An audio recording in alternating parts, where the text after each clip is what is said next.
Maya-maya ay narinig ko naman si Selena na bumibirit ng kantang Aray ni Mayor Rivera. Damn it, talagang nananadya ang babaeng iyon. Bulong ko pa. Ano bang gagawin ko sa babaeng iyon? Itong pinakaayaw ko sa lahat, yung maingay. Kaya nga ako nagpunta sa lugar na ito dahil gusto ko ng tahimik na kapaligiran. Ngunit kung ganito naman ang aking kapitbahay, parang gusto ko nalang bumalik sa pinanggalingan kong lugar. Hindi ko alam kung sinasadya lang ng babaeng ito. Hanggang mas lalo pang bumirit ang babae at mukhang hindi talaga ito magpapaawat. Agad kong kinuha ang aking cellphone at kinontak ang police station ng Barrio Barba.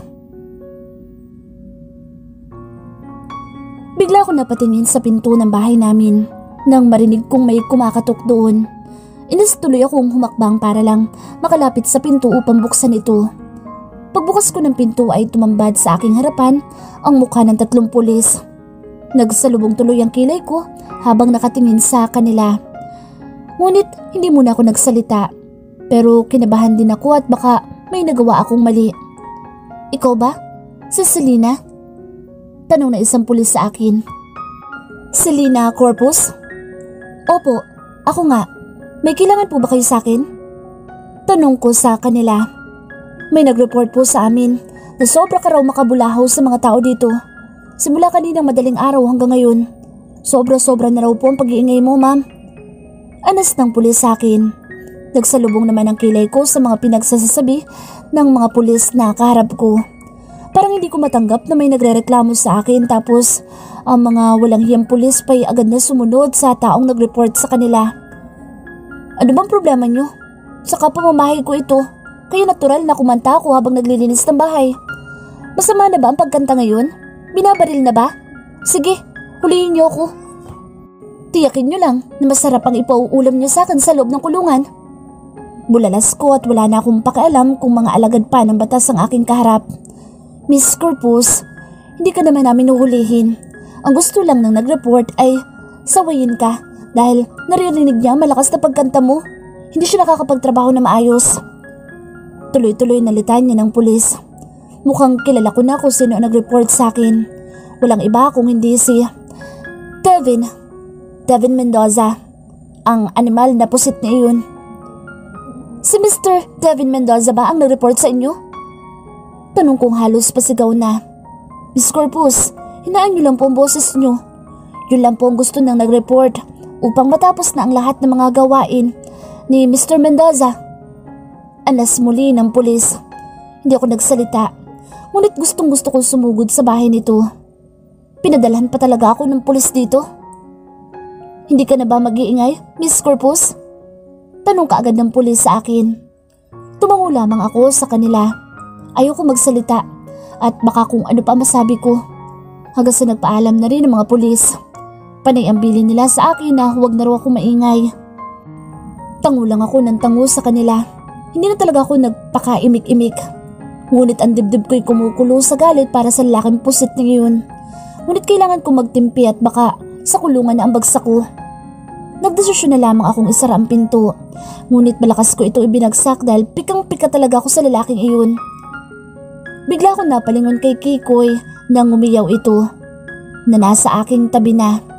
Agad ko itong kinuha at hinaplos-haplos ang ulo nito. Kikoy, alam mo, kung pwede lang kulamin ang ating kapitbahay, kanina ko pa ginawa. Saan kaya ako makakahanap ng gamot na pwede kong ipainom sa lalaking iyon upang mapasunod ko siya? Anong tingin mo, Kikoy? Mahinang tanong ko sa aking pusa. Ngunit tanging pagngiyaw lang ang narinig ko kay Kikoy. Ngunit sa aking isipan ay nagsasabi akong may araw din ang laking pusit na iyon at yun ang dapat kong paghandaan. Iiling-iling na lamang ako nang ibaba ko ang aking cellphone. Katatapos ko lang kausapin ng mga pulis na pinadala ko sa bahay ni Selena. Kaya pala bigla itong tumahimik sa pagkanta dahil pinuntahan na pala ito ng mga pulis. May kinakatakutan din pala ang babaeng iyon. Marahas na lamang ako napahinga hanggang sa muli ko ipagpatuloy ang aking mga gawain. Maya-maya pa'y narinig ko ang busina ng isang sasakyan sa labas ng gate ng bahay ko. Baka nandito na si Rico. Kaya naman agad akong tumayo upang puntahan ang lalaki. Binuksan ko ang gate at tama nga ang hinala kong si Rico ang dumating. Nagmamadali naman itong lumapit sa akin. Mukhang tahimik sa lugar na ito, bro. Tama nga sinasabi ni Jessica. Maganda ang lugar ng Barrio Barba. Narinig kong anas ng aking kaibigan. Hindi nala ako nagsalita. Kung alam lang nito na may kapitbahay ako na masahol pa sa mga lasing kung mag-ingay. Nigaya ko na lang ito sa loob ng bahay. Tinanong ko ang lalaki kung ano ba talagang sadya niya sa akin. Ngunit may kutob na ako rito. Narinig kong bumuntong hininga muna si Rico. Bro, pasensya ka na kung aabalahin ko muna ang bakasyon mo.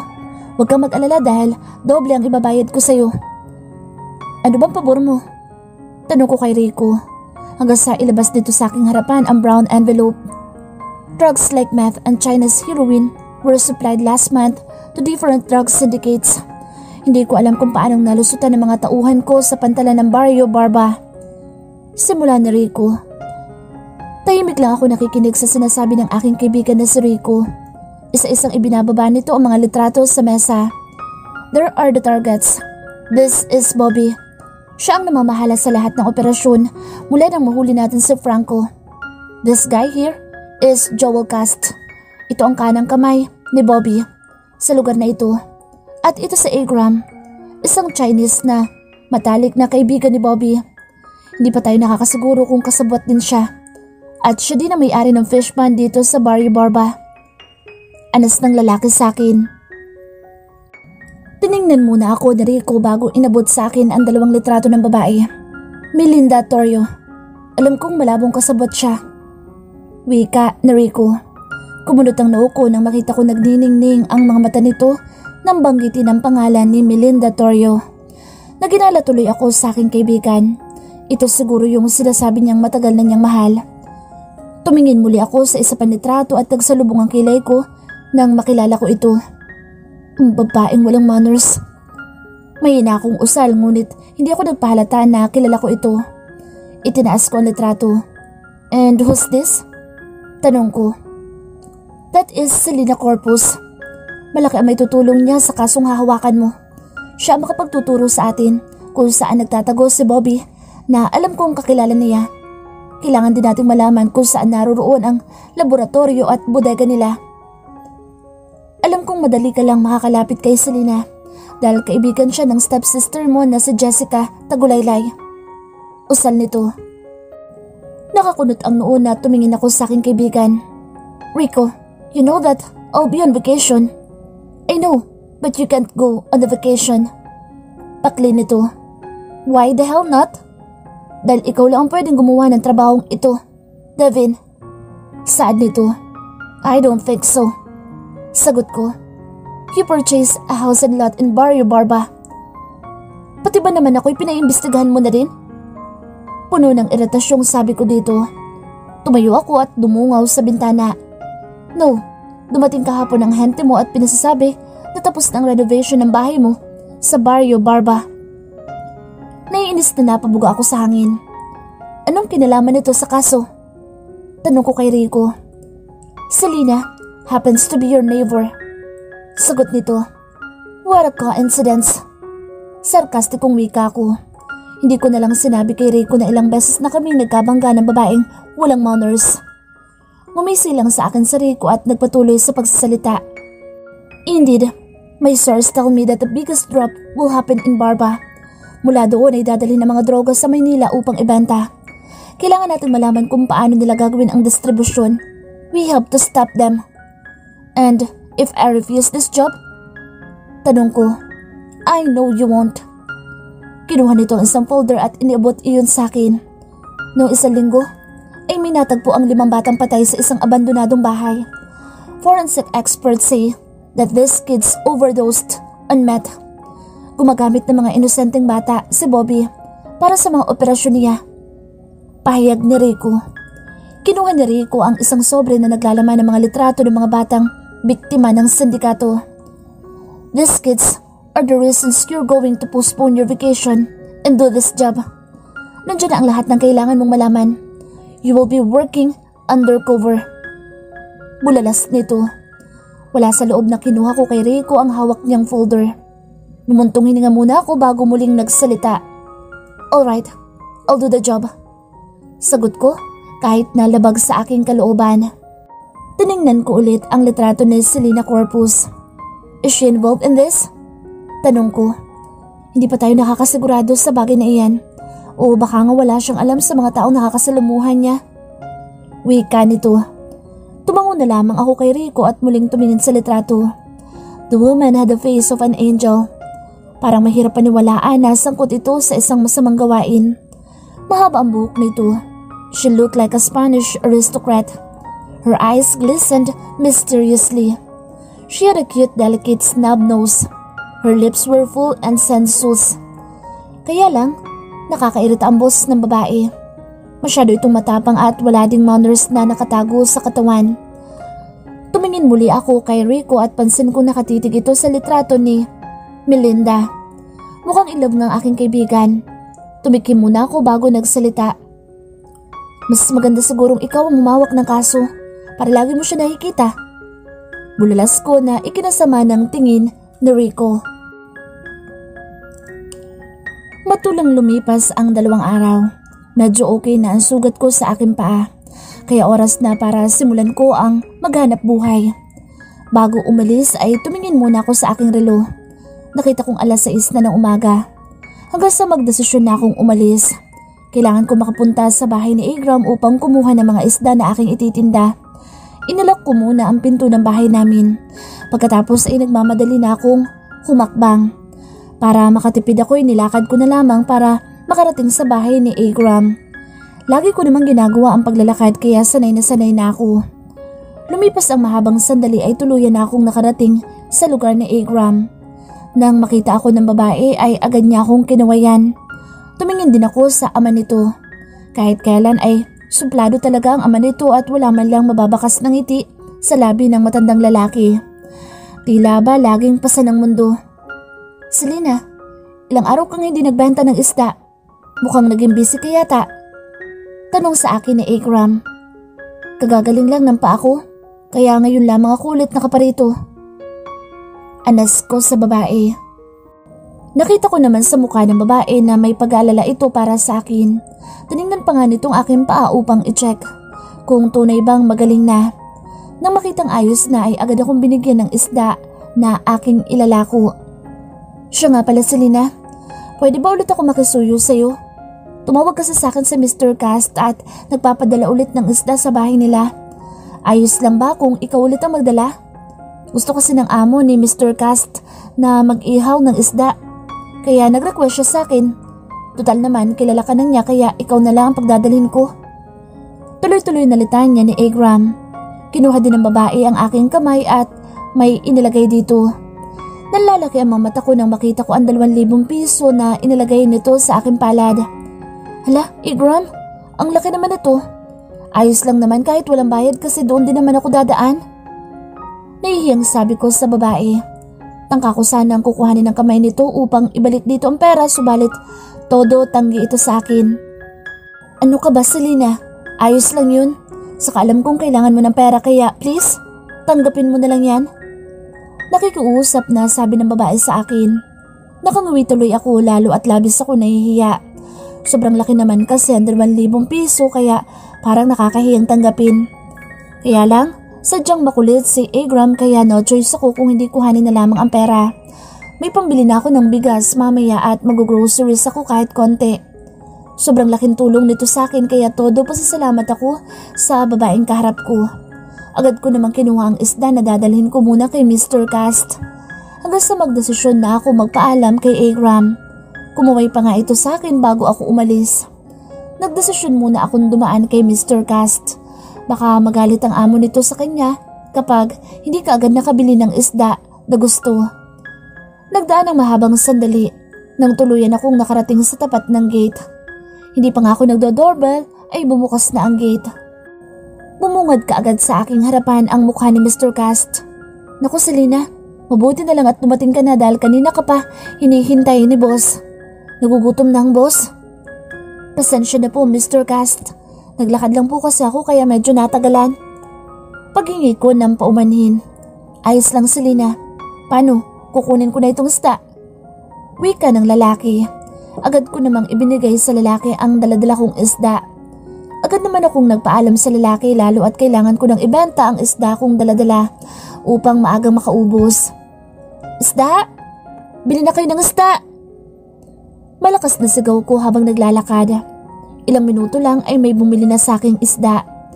Minsan ay nilalako ko talaga ito sa mga bahay-bahay. Talagang inaagahan ko ng pagtitinda upang sa akin na bumili ng isda ang mga tao at hindi na sila pumunta sa palengke. Sa patuloy kong paglalakad ay may ilang katao na ang bumili sa akin na labis ko namang ikinatuwa. Maganda ang bentahan ko ng isda ngayong araw. Sana lang ay maubos itong lahat. Maya-maya pa'y bumukas ang bintana ng sakyan at mukhang bagong-bago ito.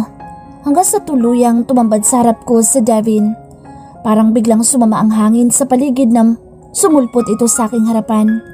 Napatingala tuloy ako sa kalangitan at baka isang masamang panaginip lamang ang lahat ng ito o pwede rin na isang masamang pangitain. Muli akong humarap kay Devin at talagang siya talaga ang nasa aking harapan. Walang halong biro. Bigla naman pumasok sa utak ko ang ginawa nito sa akin noong nakaraang araw. Ang padalan ako ng pulis para takutin. Ako na bibili ng isda na tinda mo, Selena. Wika ni Devin sa akin.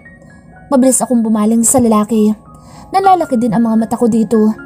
Ngunit hindi pa rin ako nagsalita. Hindi kasi ako makapaniwala na bibilhin niya ang tinda kong isda. Hanggang sa marinig kong nagsalita muli ang lalaking mukhang ulo ng pusit. Magkano lahat-lahat ang tinda mong isda, Selena? Tanong ulit ng lalaki sa akin. Hindi ko ito ibebenta sa taong hindi ko kilala. Paingos na turan ko sa lalaki. Kitang-kita ko naman ang pagkunot ng noo ng lalaki ngunit wala akong pakialam. Kahit anong mangyari ay hindi ko rito ibebenta ang tinda kong isda. Hindi mo ba narinig ang sinabi ko sa iyo, Selena? Gusto mo bang ulitin ko pa? Kahit ilang beses mo pang ulitin, Devin, hindi ko ibebenta sa iyo ang tinda kong isda. Kung gusto mo pala ng isda, dun ka, pumunta sa palengke. Huwag ang tinda kong isda ang bilhin mo dahil hindi ko ito ibebenta sa iyo. Nakita ko namang napahilamos ito sa kanyang mukha. Mukhang inis na sa akin. Ate Selena, pabili nga ng isda. Mabilis pa sa 4:00 lumingon ako at nakita ko ang dalagitang palagang bumibili sa akin ng isda. Dali-dali naman ako naglakad papalayo kay Devin. Hindi ko ito ibebenta sa kanya. Subalit nakakailang hakbang pa lang ako nang may pumigil sa aking braso. Sabay agaw ng pinaglalagyan ko ng isda. Maliksi din itong inilagay sa aking kamay ang ilang lilibuhin na pera. Ako ang unang lumapit sa iyo para bumili ng isda. Tapos sa iba mo ibebenta? Hindi pwede yan sa akin, Selena. Mabilis din itong tumalikod at nagmamadali na naglakad papunta sa kotse nito. Ako naman ay parang naglakbay ang utak. Labis ako naguguluhan sa mga inaakto ni Devin. Natauhan ako nang may tumapik sa aking balikat. Nakita ko ang babae at marahan itong tumapik sa akin. Panay tuloy ang hingi ko ng pasensya dito. Mabuti na lang at naunawaan niya ako. Agad din naman itong nagpaalam. Ako naman ay naglakad na upang pumunta sa bahay ni Agram. Makakauwi ako ng maaga ngunit bibili muna ako ng bigas at ulam ko na pangmatagalan. Tuwang-tuwa sa Agram dahil nakabenta ako at talagang ubos sa lahat ng isda. Selena, pwede ka ba mamayang gabi? Tanong ng babae sa akin. Mamayang gabi? Mga anong oras sa Agram? Saka anong meron? May mga parating na mga isda mamayang gabi dahil nag-angkat na kami ng mas marami. Kaya ayun agad, bumili sa amin ng amo ni Mr. Cast. Ang gusto niya ay dalhin ka agad sa kanila mamayang gabi din. Kaya lang wala namang magdadala. Lalo at busy kami. Ayaw naman namin kumuha ng ibang tao na magdadala ng isda sa bahay nila. Saka kilala ka na rin ni Mr. Cast. Naisip kong ikaw ang pagdalhin ko ng isda. Tuloy-tuloy nalitan niya ni Agram sa akin. Hindi muna ako nagsalita. Nag-isip din ako kung papayag ba ako. Pwede din naman saka wala naman si inay kaya pwede akong lumabas ng gabi. Huwag ka mag-alala, Selena, dahil babayaran naman kita ng 5,000 piso. Parang biglang sumaya ang aking utak nang marinig ko ang 5,000 piso. Sige, payag na ako. Sagot kong walang pagdadalawang isip. Aba, sayang din ang 5,000 piso na yun kung tatanggihan ko. You know, tama naging desisyon mo, Selena. Kung sa akin ka didikit, Tiyak na magkakaroon ka ng maraming pera. May ngiti sa aking mga labi nang tuluyan na ako makaalis sa bahay ni Agram. Ngunit dumaan muna ako sa palengke upang bumili ng ulam namin ni Kikoy. Nag-grocery na rin ako kahit konti at nang mabili ko na ang lahat ng mga kailangan ko, ay nagmamadali na akong umalis para umuwi. Sumakay na ako ng tricycle lalo at may bigas akong daladala. Ang bigat kaya nito? Hindi naman nagtagal ay tuluyan na ako nakauwi sa bahay ko. Ipinasok ko muna ang lahat ng mga pinamili ko sa loob ng bahay. Muli ako lumabas upang pumunta sa bahay ni Devin. Ibabalik ko ang sobrang pera nito. Ang laki kasi ng ibinayad ng lalaki sa akin. Pagdating naman sa tapat ng gate ni Devin ay agad akong pumasok sa loob. Hindi kasi nakalock ang maliit na pinto ng gate. Kaya wala nang katok-katok pa sa gate. Hanggang sa muli akong humakbang papalapit sa bahay ni Devin. Marahan akong kumatok sa pinto ngunit walang sumagot. Pero nakaawang naman ang pintuan kaya naman dahan-dahan ko itong binuksan. Umungad kaagad sa aking mga mata ang loob ng bahay ng lalaki. At masasabi kong sobrang ganda nito. Light blue at white ang pintura ng loob ng bahay ni Devin. Ang ganda sa mata. Parang ang aliwalas tingnan. Nasaan kayang lalaking yun? Siguro naman ay umuwi na ito dito. Lalo at may daladala itong isda na binili niya sa akin kanina. Maingat akong humarap papasok sa loob. Bakit kaya walang tao dito? Bigla naman ako napatingin sa picture frame. Marahan akong lumapit papunta dito at nakita ko ang kaibigan kong si Jessica. Kasama nito ang ina nito. Nandito din ang ama ni Devin at ang lalaking pusit ay nandito din. May bunsong kapatid pa pala sina Jessica at Devin. Mukhang bagong kuha lang nila ang picture na ito. Para talaga tunay na magkapatid sina Jessica at Devin. Mukhang close sila sa isa't isa. Hanggang sa magdesisyon akong muling humakbang para hanapin si Devin. Subalit bigla akong napatda nang bumukas ang pinto sa isang silid sa kaliwa ko. Lumabas mula doon si Devin. At ang mas malalapay, nakasuot lamang ng boxer ang lalaki. Mabutit nakatalikod pa ito sa akin, kaya hindi niya ako nakikita. May kausap kasi ito sa cellphone. Bigla namang kumabog ang aking dibdib ng mga oras na ito. Kaya naman mabilis akong tumalikod para lumabas na ng kabahayan. Bigla ko ring tinapik ang aking noo. Paano kung makita ako nito? My God, bakit ba kasi? Basta na lang ako pumasok sa bahay nito. Baka mapaghinalaan pa ako magnanakaw o hindi kay trespassing. Bukas ko na lang ibabalik ang pera niya. Saka mahirap kayo makapag-usap sa lalaki na kasuot lamang ng boxer.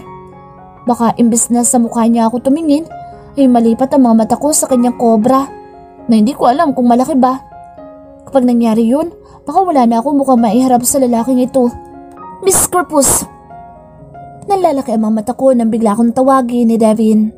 Natampal ko tuloy ang aking noo. Hindi ko ito pinansin at tuloy-tuloy lang ako sa paghakbang para makaalis sa bahay ng lalaking pusit. Miss Corpus, anong dahilan at nandito ka sa aking bahay? Sinisilipan mo ba ako? Kaya basta ka nalang pumasok dito nang walang pahintulot ko, ha? Tuloy-tuloy na tanong sa akin ni Devin. Kaya naman napahinto na lamang ako sa paghakbang. Subalit hindi ako lumingon sa lalaki. Pero narinig kong humakbang ito at mukhang balak pa yata akong lapitan ng pusit na ito. Huwag kang lalapit sa akin, Devin. Saka hindi kita sinislipan, no? Nagpunta lang ako dito dahil balak kong ibalik sa iyo itong pera mo. Sobra kasi ang binayad mo sa akin. Wika ko sa lalaki. Ngunit hindi pa rin ako lumilingon sa lalaki. Ibabalik mo? Bakit basta ka nalang pumasok sa aking bahay? Hindi ka ba marunong kumatok, Selena? Bigla ko tuloy nakagat ang aking labi. Ay, wala akong maisip na ipapalusot sa lalaking ito. Ano? Kasi, ito ng pera mo. Kunin mo na at nang makaalis na ako, Mr. Miranda. Nautal na sabi ko sa lalaki. Kasabay noon ang malakas na kabog ng aking dibdib. Kinuha ko rin ang aking perang nasa bulsa ng pantalon ko pagkatapos ay agad kong inabot sa lalaki ng patalikod. Ngunit ang mga mata ko ay nasa unahan ko, nakatingin. Mr. Miranda, kunin mo na lang itong pera mo at nang makauwi na ako. Talagang dinala ko lang iyan dito. Kabadong sabi ko kay Devin. Subalit parang nanunuyo ang aking lalamunan dahil sa kaba. Bakit hindi ka humarap sa akin, Selena? Anong klase yan? Ganyan ka ba mag-abot ng pera? Nakatalikod? Miranda, kunin mo na lang kasi. Bakit ba ang dami mo pang tanong? Nainis na sabi ko dito. Shh! Okay, kung ayaw mong humarap sa akin pues, hindi ka makakalabas ng bahay ko, Selena. Hindi naman ako papayag na basta ka nalang papasok at lalabas sa aking pamamahay nang walang pahintulot mula sa akin. Sa'yo na ang perang yan. Hindi ko na kinukuha ang isang bagay, lalo na kapag ginawa ka na ng iba. Mariing sabi ni Devin sa akin. Bigla naman ako napatingin sa pinto ng bahay nito nang kusang mag-lock iyon na ikinalaki ng mga mata ko. Anong gagawin mo sa akin? Wala kang karapatang ikulong ako dito sa pamamahay mo. Then, wala ka din karapatan na basta nalang pumasok sa aking tahanan. Kahit ano pang dahilan mo, Selena. Kaya patas lang tayo ng dahil ngayon. Mariin kong ikinuyom ang mga kamao. Ngunit kailangan kong magpakahinahon. Hindi ko ito pwedeng patulan lalo at nasa pamamahay niya ako. Tumikim muna ako bago mapagpakumbabang lumingon kay Pusit. Mr. Miranda, ako yung mahingi ng paumanhin sa'yo dahil sa nagawa kong pagpasok sa bahay mo nang walang pahintulot mo. Ano, okay na ba yun, ha? Pasinghal na sabi ko sa lalaki. Ganyan ka ba humingi ng tawad, Selena? Ikaw pa matapang? Hindi ko matatanggap ang paghingi mo ng tawad sa akin. Anak ng tinapo, sarap na itong sipain sa kobra niya. Hindi muna ako nagsalita dahil nag-isip ako na dapat kong sabihin sa lalaki na sa likuran ko. Hanggang sa marinig kong nagsalita muli ang lalaki. Kung hindi ka rin lang hihingi ng tawad sa akin, mas mabuti pang ipagluto mo na lang ako, Selena, para makalabas ka sa aking bahay. Bigla namang umawang ang bibig ko dahil sa mga sinabi ni Miranda sa akin. Teka, bakit ako? Hindi naman ako ang katulong mo Reklamo ko sa lalaki. Sino ba nagkaroon ng kasalanan sa atin? Di ba ikaw? Dahil basta ka nalang pumasok sa loob ng bahay ko. Hindi naman pwedeng si Keiko yung tawagin ko para magluto. Ang amo niya nagpasaway. Dalawa lang ang pagpipilian mo, Selena. Ipagluluto mo ako o ipakukulong na lang kita ora mismo. Mariing sabi ng lalaki sa akin. Tinatakot mo ba ako, Miranda? Ha? Tanong ko dito ngunit may kasamang pagtitimpi ang tono ng boses ko. No, bakit ko naman gagawin yun? Natural na sabihin ko kung ano ipaparusa ko sa'yo dahil trespassing ka sa loob ng pamamahay ko, Selena. Sagot din ng lalaking Pusit sa akin. Sa totoo lang ay inis na ako ng mga oras na ito. Parang gusto kong tagain ang kobra ng lalaking ito. Ngunit kung hindi ko susundin ang pinag-uutos ng lalaki ay baka hindi na ako makalabas dito. May lakad pa naman ako mamayang gabi. Nakakahiya naman kay Agram kung hindi ako makarating sa pinag-usapan namin. Baka magalit ito at hindi na ako bigyan ng isda na aking ititinda. Okay, sige. Panalo ka na ngayon, Miranda. Ngunit titiyakin kong sa susunod, ako naman na magwawagi. Pagkatapos ay bigla akong humarap ngunit hindi ako tumingin sa lalaki lalo at nakaboxer lang ito kanina nang makita ko. Kaya ang ginawa ko ay sa wall ng bahay nito ako nakipagtitigan. Anong ginagawa mo, Selena? Bakit ayaw mong tumingin sa akin, ha? Pangit ba ako sa iyong paningin?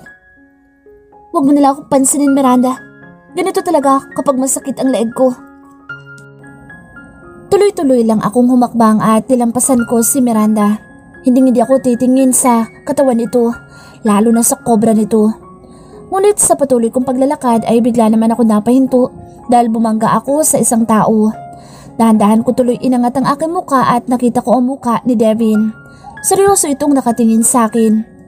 Natatakot ka bang tingnan ang aking... Bigla ako tuloy tinakpan ang bibig nito upang hindi nito matuloy ang balak sabihin sa akin.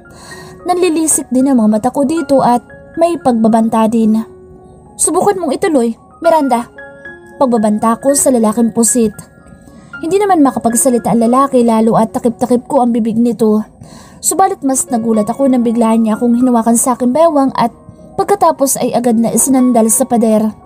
Kinuha din ito ang aking pulsuhan at kinapitan ng mahigpit. Pagkatapos ay agad na inalas dito ang kamay ko sa bibig niya. Hindi kaagad binitawan ni Miranda ang aking pulsuhan. Ang masama pa ay mas lalong inipit din niya ako sa pader kaya hindi ako basta makaalis sa harap ng lalaki. Ikaw ang basta nalang pumasok sa bahay ko, Selena. Kaya hindi ko kasalanan kung maghahasa kita. at wala kang ikakaso sa akin dahil trespassing ka naman. Maling sabi ni Miranda sa akin at mas lalo pa niya akong inipit. Inilapit din ni Devin ang mukha niya sa aking mukha at inam akong tinitigan. Kakaiba ang titig ng lalaki sa akin. Parang gusto akong lunukin ng buhay. Hindi tuloy ako makapagsalita o mas tamang sabihin na wala akong makapangsasabihin para rito. Nakakainis naman. Bakit tuluyan na yatang na-stroke ang aking bibig? Ngunit kailangan lumayo kay ulo ng pusit at baka bigla nga akong gahasain ito. Diyos ko po, virgin pa kaya ako? Pati mata, kamay at aking perlas ng karagatan ay virgin pa. At ayon sa sabi-sabi, ay masakit daw first time, kaya ayaw ko maranasan yun. Mas nanaisin ko pang maging matandang dalaga na lamang. Para makatakas ako mula sa pagkakahawak ni Miranda sa akin ay nagpumiglas ako. Ilang beses din akong napalunok. Bitiwan mo ako, Miranda, dahil magluluto na ako ng lalamunin mo at pwede ba? Maglagay ka nga ng damit dahil naalibadbaran ako sa'yo. Feeling mo naman sobrang ganda ng katawan mo eh. Kung tutuusin ay puro taba lang ang meron ka. Paingos na sabi ko. Kabaliktaran naman ang aking sinabi. Ayaw ko lang aminin na nakakapaglaway ang katawan ng lalaki. Baka lumaki ang ulo nito. Nagmamadali na lamang akong umalis sa harap nito. Mabuti at binitiwan na ako ni Devin kaya tuluyan na akong nakawala sa lalaking pusit. Saka baka tuklawin pa ako ng kobra nito. Gusto ko tuloy matawa dahil sa pagtawag ko ditong ulo ng pusit. Tapos may kobra pa. Ano kayang itsura ni Miranda kung ganoon ang anyo nito? Hindi ko tuloy mapigilan ang mapahagik-hik. Iiling-iling na lamang ako sa mga pumasok sa utak ko. Pagdating sa kusina ay agad kong inayos ang aking lulutuin. Namangha pa nga ako sa refrigerator ni Devin. Ang laki kasi tapos ang lamig-lamig pa nito.